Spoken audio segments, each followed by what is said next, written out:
একবার সাহাবীরা রোমানদের বিরুদ্ধে যুদ্ধ করলেন। যুদ্ধে অনেকেই শহীদ হলেন।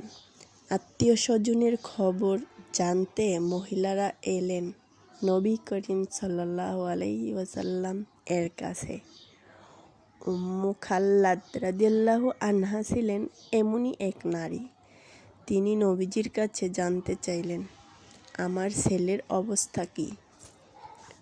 নবীজি তাকে সুসংবাদ দিয়ে বললেন, তোমার ছেলে নিহত হয়েছে আহলে কিতাবদের হাতে। সে 2 জন শহীদের সমান পুরস্কার পাবে।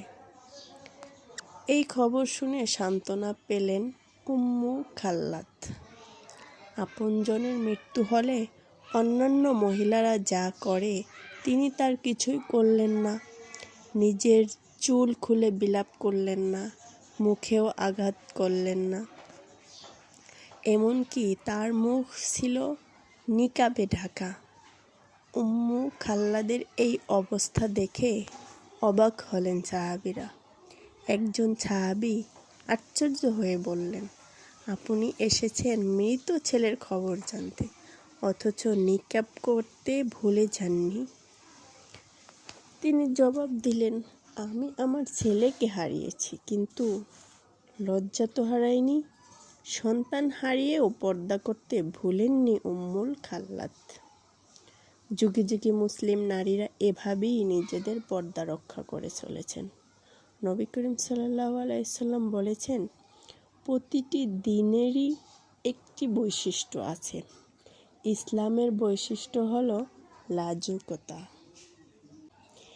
ইমাম শুবাহ ইবনুল হাজ্জাজ রাদিয়াল্লাহু তাআলা আনহু ছিলেন একজন বিখ্যাত হাদিস বিশেষজ্ঞ। একবার তিনি গাধার ওপর চড়ে কোথাও যাচ্ছিলেন। তখন তার সামনে এসে দাঁড়ালো এক বখাটে ছেলে। ছেলেটা ছিল নির্লজ্জ। সে বড়দের সম্মান করতে জানত না। ছেলেটা বলল, শুবাহ, আমাকে একটি হাদিস শোনাও তো।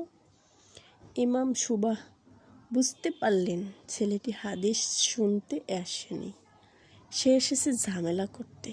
তাই তিনি বললেন, এভাবে হাদিস শেখা যায় না।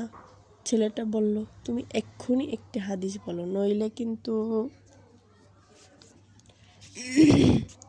ইমাম শুবাহ রাদিয়াল্লাহু তাআলা আনহু বললেন, ঠিক আছে, তোমাকে হাদিস শোনাচ্ছি। কিন্তু ভাবলেন এমন একটা হাদিস বলা দরকার যাতে ছেলেটা নিজের ভুল বুঝতে পারে। তিনি বললেন, নবী করিম সাল্লাল্লাহু আলাইহি সাল্লাম বলেছেন, তোমার যদি লজ্জা না থাকে তাহলে যা খুশি তাই করতে পারো। কথা শুনে চমকে উঠল ছেলেটা। তার মনে হলো যেন তাকে উদ্দেশ্য করেই কথাটা বলে গেছেন নবীজি।